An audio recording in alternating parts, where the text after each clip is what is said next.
아들아, 내 아비의 명령을 지키며 내 어미의 법을 떠나지 말고 그것을 항상 내 마음에 새기며 내 목에 매라. 그것이 내가 다닐 때에 너를 인도하며 내가 잘 때에 너를 보호하며 내가 깰 때에 너와 더불어 말하리니 대저 명령은 등불이요 법은 빛이요 훈계의 책망은 곧 생명의 길이라. 이것이 너를 지켜 악한 여인에게 이방 여인의 혀로 호리는 말에 빠지지 않게 하리라. 내 마음에 그의 아름다움을 탐하지 말며 그 눈꺼풀에 홀리지 말라. 음료로 말미암아 사람이 한 조각 떡만 남게 됨이며 음란한 여인은 귀한 생명을 사냥함이니라. 사람이 불을 품에 품고서야 어찌 그의 옷이 타지 아니하겠으며 사람이 숯불을 밟고서야 어찌 그의 발이 되지 아니하겠느냐. 남의 아내와 통간하는 자도 이와 같을 것이라. 그를 만지는 자마다 벌을 면하지 못하리라. 도둑이 만일 줄일 때에 배를 채우려고 도둑질하면 사람이 그를 멸시하지는 아니하려니와 들키면 7배를 갚아야 하리니 심지어 자기 집에 있는 것을 다 내주게 되리라. 여인과 간음하는 자는 무지한 자라. 이것을 행하는 자는 자기의 영혼을 망하게 하며 상함과 능욕을 받고 부끄러움을 씻을 수 없게 되나니 남편이 투기로 분노하여 원수 갚는 날에 용서하지 아니하고 어떤 보상도 받지 아니하며 많은 선물을 줄지라도 듣지 아니하리라.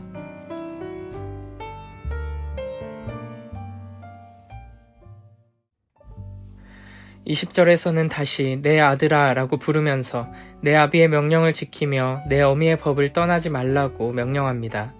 이는 앞서 1장 8절의 교훈과 동일합니다. 또한 21절에서는 그것을 항상 내 마음에 새기며 내 목에 매라고 말합니다. 이 역시 앞서 3장 3절의 말씀과 동일합니다. 여기서 아버지의 명령과 어머니의 법이라는 표현은 하나님께서 부모를 통해서 자녀들에게 교훈과 명령을 주신다는 것을 보여줍니다. 그러므로 부모들은 자녀들에게 하나님의 말씀을 부지런히 가르치며 보여줘야 합니다. 그리고 자녀들은 하나님께서 부모를 통해 주시는 하나님의 말씀을 마음에 새기고 순종해야 합니다. 어디를 가든 항상 목에 특별한 목걸이를 메고 있는 사람처럼 하나님의 말씀을 항상 가까이 하며 기억하기 위해 힘써야 하는 것입니다. 22절부터 24절에서는 이렇게 말씀하십니다. 그것이 내가 다닐 때에 너를 인도하며 내가 잘 때에 너를 보호하며 내가 깰 때에 너와 더불어 말하리니 대저 명령은 등불이요 법은 빛이요 훈계의 책망은 곧 생명의 길이라. 이것이 너를 지켜 악한 여인에게 이방 여인의 혀로 호리는 말에 빠지지 않게 하리라. 아멘. 하나님께서는 부모들의 가르침을 통해 자녀들을 바르게 인도하시고 위험에서 보호해 주실 것입니다. 22절에서는 하나님의 말씀이 우리를 일할 때나 쉴 때나 낮이나 밤이나 항상 함께 하시며 인도하시고 보호해 주신다고 말씀하십니다. 23절에서는 하나님께서 부모를 통해 우리에게 주시는 명령이 우리 인생의 등불이 되고 빛이 된다고 말합니다. 때때로 훈계의 책망이 우리 마음을 상하게 하는 것처럼 느껴지고 우리를 힘들고 어렵게 만드는 것처럼 보일 때가 있지만 궁극적으로 하나님의 말씀은 어두운 우리 영혼을 밝혀주며 우리로 하여금 악한 길로 나아가지 않도록 보호하고 바르고 의로운 길, 곧 생명의 길로 인도한다는 것입니다. 24절에서는 구체적으로 아버지의 명령과 어머니의 법이 우리를 악한 여인에게서 우리를 악한 길로 끌고 가기 위해 유혹하는 말에게서 보호해준다고 표현합니다. 이렇게 아버지의 명령과 어머니의 법을 항상 마음에 새기고 잘 지키는 사람은 하나님의 보호하심과 인도하심의 축복을 누리며 생명의 길로 나아가게 되는 것입니다. 하나님께서는 부모를 통해 자녀들에게 말씀하시고 축복하십니다. 그렇기 때문에 부모를 공경하지 않는 자는 하나님의 보호하심과 인도하심의 축복을 받지 못하게 될 것입니다. 그래서 하나님께서는 우리에게 십계명을 통해 내 부모를 공경하라 라고 명령하신 것입니다. 눈에 보이는 부모님을 공경하지 않는 자는 결코 눈에 보이지 않으시는 아버지 하나님을 경외하며 순종할 수 없습니다. 반대로 눈에 보이는 부모님을 공경하며 그 명령과 법을 잘 새겨듣고 지키는 자는 아버지 하나님의 말씀에도 바르게 순종할 수 있게 될 것입니다. 물론 부모 역시 연약한 죄인이기에 실수할 수 있고 잘못된 명령을 내릴 수도 있습니다. 그럼에도 불구하고 하나님께서는 공경하는 태도를 잃지 말도록 요구하십니다. 심지어는 부모의 잘못된 명령에 불순종하는 그때에도 부모를 향한 공경을 놓치지 말아야 하는 것입니다. 그리고 이 5계명을 지키는 훈련을 통해 우리는 우리의 삶 속에서 때로는 우리가 도저히 이해할 수 없고 받아들일 수 없는 명령을 내리시는 하나님의 말씀에 기꺼이 순종하는 연습을 하게 되는 것입니다. 부모를 공경하라는 말씀이 얼마나 중요한지 10계명에서는 그리하면 너의 하나님 나 여호와가 내게 준 땅에서 내 생명이 길리라 라는 약속까지 덧붙여서 이 말씀에 순종하도록 우리를 격려하십니다. 에베소서 6장 1절부터 3절에서는 이렇게 말씀하십니다. 자녀들아 너희 부모를 주 안에서 순종하라. 이것이 옳으니라. 내 아버지와 어머니를 공경하라. 이것이 약속 있는 첫 계명이니 이로써 내가 잘되고 땅에서 장수하리라. 하나님께서 우리를 사랑하셔서 부모와 여러 어른들을 주시고 그들에게서 나오는 교훈과 가르침들을 통해 우리를 인도하시고 복 주시고 축복하신다는 것을 기억하며 내 부모를 공경하라는 말씀에 순종해서 하나님의 놀라운 축복을 풍성히 누리는 복된 우리 모두가 되길 축복합니다. 25, 26절에서는 이렇게 말씀하십니다. 내 마음에 그의 아름다움을 탐하지 말며 그 눈꺼풀에 홀리지 말라. 음료로 말미암아 사람이 한 조각 떡만 남게 됨이며 음란한 여인은 귀한 생명을 사냥함이니라. 아멘. 음녀의 아름다운 모습에 홀리지 말라는 경고입니다. 여기서 음녀의 아름다운 모습은 외적이고 육체적인 아름다움, 이 세상의 아름다움을 의미합니다.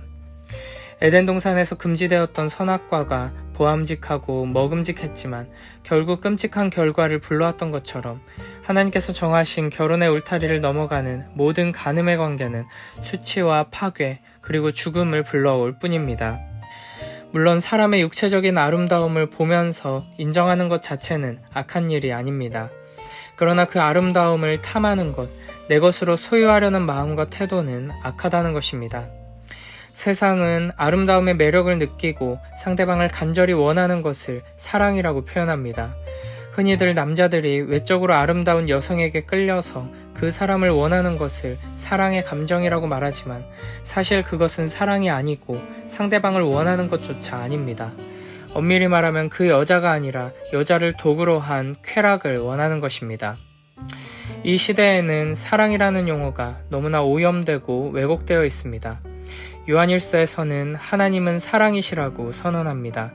우리가 이 세상 속에서 나름대로 느끼고 경험한 대로 사랑을 정의하고 그 사랑의 정의를 따라 하나님을 보는 것이 아니라 반대로 하나님이 어떤 분이신지를 통해서 사랑이 무엇인가를 정의 내려야 할 것입니다. 진정한 사랑은 상대방을 간절히 원하고 소유하고 싶어하며 탐하는 것이 아니라 반대로 상대방에게 자기 자신을 온전히 내어주기 원하는 감정과 연관되어 있습니다. 그런 점에서 세상이 말하는 사랑과 하나님으로부터 배울 수 있는 진정한 사랑은 정반대를 향하고 있다고 말할 수 있습니다. 세상은 음욕과 탐욕을 사랑이라 착각하고 있습니다. 그러나 이 세상의 방식을 따라 서로를 원하며 소유하려는 관계를 통해서는 결코 사랑이 무엇인지를 경험할 수 없습니다. 자기 자신을 내어주기까지 상대방을 위해 헌신하려는 마음이 없이는 참된 사랑을 맛보지 못할 것입니다. 그러므로 참된 사랑은 우리를 위해 자기 아들을 내어주신 여호와 하나님을 통해서만 배울 수 있습니다. 우리를 사랑하셔서 자기 생명까지 내어주신 예수 그리스도를 통해서만 맛볼 수 있고 실현할 수 있습니다. 사랑이라는 이름으로 음욕과 탐욕의 악한 길에서 헤매는 이 세상 속에서 하나님의 사랑을 통해 참된 사랑을 맛보고 서로가 서로에게 자기 자신을 온전히 내어주는 진정한 사랑으로 하나님의 영광을 드러내는 복된 우리 모두가 되길 축복합니다. 27절부터 35절에서는 간음하는 여인을 피하라는 명령을 주십니다. 사람이 불을 품에 품고서야 어찌 그의 옷이 타지 아니하겠으며 사람이 숯불을 밟고서야 어찌 그의 발이 되지 아니하겠느냐. 남의 아내와 통간하는 자도 이와 같을 것이라. 그를 만지는 자마다 벌을 면하지 못하리라. 도둑이 만일 줄일 때에 배를 채우려고 도둑질하면 사람이 그를 멸시하지는 아니하려니와 들키면 7배를 갚아야 하리니 심지어 자기 집에 있는 것을 다 내주게 되리라. 여인과 간음하는 자는 무지한 자라. 이것을 행하는 자는 자기의 영혼을 망하게 하며 상함과 능욕을 받고 부끄러움을 씻을 수 없게 되나니, 남편이 투기로 분노하여 원수 갚는 날에 용서하지 아니하고 어떤 보상도 받지 아니하며 많은 선물을 줄지라도 듣지 아니하리라. 아멘. 27, 28절에서는 음녀의 유혹에 빠지는 마음을 불의 이미지로 설명합니다. 사람이 불을 품고 있으면 그 옷이 불타버리고, 주변에 탈만한 것들이 있다면 불은 계속 번져서 모든 것을 다 태워버리고 말 것입니다. 그러므로 처음부터 불을 품지 않도록 하는 것이 중요합니다. 유혹이 왔다면 즉시 그 자리를 피하고 그 마음을 정리하여 회개하여 돌이키는 것이 중요합니다. 그렇지 않으면 옷이 불타버리고 모든 것이 불타게 될 것입니다. 숯불을 밟고 서 있으면서 발이 되지 않을 사람은 아무도 없습니다. 그러므로 숯불 위에 올라가지 않기 위해 항상 주의하고 경계해야 하며, 스스로 숯불 위에 있다는 것을 깨달았다면 지체하지 말고 즉시 그곳을 피하고 벗어나야 합니다. 29절에서는 이렇게 음녀의 유혹에 빠지는 자, 남의 아내와 간통하는 자는 벌을 면하지 못하게 될 것이라고 말씀하십니다. 30, 31절에서는 가늠하는 사람을 도둑과 비교하면서 도둑보다 더 못나고 어리석은 사람으로 표현합니다. 만일 도둑이 배가 고파서 처절한 굶주림 때문에 살고자 도둑질을 한 것이라면 사람들은 최소한 그를 멸시하지는 않을 것입니다.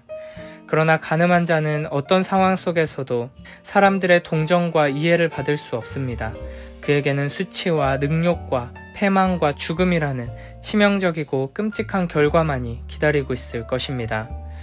율법에 의하면 도둑질한 사람이 잡히게 되면 상황에 따라 2배, 4배, 5배 등으로 배상하게 되어 있습니다. 그러나 가늠한 자는 7배를 갚아야 하는데, 이는 철저한 배상, 완전한 배상을 의미합니다. 그는 자기가 가진 모든 재물을 다 내주고 자기 자신까지 내어주어 종이 될 만큼 비참한 처지가 된다는 것입니다. 그래서 32, 33절에서는 가늠한 자는 자기에게 있는 것을 다 빼앗기게 될 뿐 아니라 영혼이 망하게 되고 부끄러움을 씻을 수 없게 된다고 말합니다. 34, 35절에서는 남의 아내와 가늠한 자는 그 남편의 질투와 분노로 인해 어떤 용서나 이해도 받을 수 없다고 말합니다. 만약 누군가의 물건을 훔쳤다면 그에게 배상을 하거나 용서를 빌 수 있고 선물을 주어 마음을 누그러뜨리기도 할 수 있지만, 간음으로 인해 배신당하고 상처받은 남편의 분노를 진정시킬 길은 없다는 것입니다. 우리는 이 말씀을 마음에 새기고 하나님께서 세우신 결혼제도 안에서 하나님께서 허락하신 배우자와의 관계를 지키는 것이 얼마나 중요한지를 항상 기억해야 합니다. 또한 우리의 영원한 신랑 되신 하나님께서 우리가 하나님이 아닌 다른 우상들을 마음에 두고 음행을 저지를 때 얼마나 무섭게 진노하시는지를 항상 생각해야 합니다. 하나님께서는 신의 산에서 하나님의 백성들을 신부로 부르시고 결혼 언약을 맺으신 이후로는 우리의 우상 숭배에 대해 단순히 창조주의 마음으로 왕의 심정으로 진노하시는 것이 아니라 모든 것을 다 바쳐 사랑한 아내에게 배신당한 신랑의 심정으로 진노하십니다. 그러므로 이 상처받은 신랑의 처절한 분노는 그 누구도 그 무엇도 해결할 수 없는 것입니다. 그래서 신랑을 진노케 한 우리의 죄를 해결하기 위해 예수 그리스도께서 십자가에 달려 죽으셨고 하나님의 그 무서운 진노와 저주를 다 담당하신 것입니다. 그러므로 우리는 하나님께서 우리를 얼마나 뜨겁게 사랑하시는지, 그리고 그 사랑에 우리가 얼마나 큰 상처를 안겼는지를 기억하며 그런 우리를 구원하시고 다시금 거룩한 신부로 회복시키기 위해 이 땅에 오시고 십자가에 달려 죽으시고 부활하신 우리 주 예수 그리스도의 구원의 은혜와 그 사랑을 항상 기억해야 할 것입니다. 우리는 연약해서 믿음이 흔들려서 성적인 죄에 빠지는 경우도 있지만, 많은 경우 반대로 성적인 죄에 빠져 믿음이 멀어지기도 합니다. 믿는 대로 살게 된다는 말도 사실이지만 우리가 사는 대로 믿게 된다는 것 또한 사실이라고 할 수 있습니다. 그러니까 주님을 사랑하며 바르게 행동하려고 애쓰는 자들은 마음속에 주님과 사이에 오가는 참된 사랑이 점점 깊어지고 자라는 것을 경험하게 된다는 것입니다. 시편 86편 11절의 고백처럼 여호와여 주의 도로 내게 가르치소서. 내가 주의 진리에 행하오리니 일심으로 주의 이름을 경외하게 하소서 라고 간절히 기도하며 지혜의 길, 생명의 길로 나아가는 복된 우리 모두가 되길 축복합니다.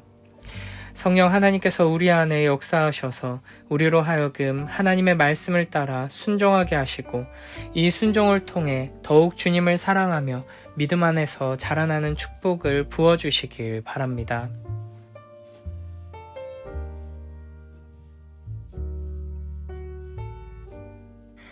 아이들아, 아버지의 명령을 지키고 어머니의 가르침을 저버리지 말아라. 그것을 항상 내 마음에 간직하며 내 목에 걸고 다녀라. 그것은 내가 길을 다닐 때에 너를 인도하여 주며 내가 잠잘 때에 너를 지켜주고 내가 깨면 너의 말벗이 되어줄 것이다. 참으로 그 명령은 등불이요 그 가르침은 빛이며 그 훈계의 책망은 생명의 길이다. 이것이 너를 악한 여자에게서 지켜주고 음행하는 여자가 호리는 말에 빠지지 않게 지켜준다.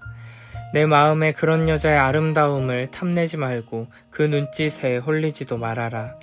과연 창녀는 사람을 빵 한 덩이만 남게 만들며 음란한 여자는 내 귀중한 생명을 앗아간다. 불을 가슴에 안고 다니면서도 옷을 태우지 않을 수 있겠느냐? 숯불 위를 걸어 다니면서도 발을 대지 않을 수 있겠느냐? 남의 아내와 간통하는 자가 이렇다. 남의 아내를 범하고서도 어찌 무사하기를 바라겠느냐? 도둑이 다만 허기진 배를 채우려고 훔쳤다면 사람들이 그 도둑을 멸시하지는 않을 것이다. 그래도 훔치다 들키면 7배를 갚아야 하고 심하면 자기 집에 있는 모든 재산을 다 내주어야 할 것이다. 남의 아내와 간음하는 사람은 생각이 모자라는 사람이다. 자기 영혼을 망치려는 사람만이 그런 일을 한다. 그는 매를 맞고 창피를 당할 것이니 그 수치를 절대로 씻을 수 없을 것이다. 그의 남편이 질투에 불타서 복수하는 날 조금도 동정하여 주지 않을 것이다. 어떤 보상도 거들떠보려고 하지 않을 것이며 아무리 많은 위자료를 가져다 주어도 받으려 하지 않을 것이다.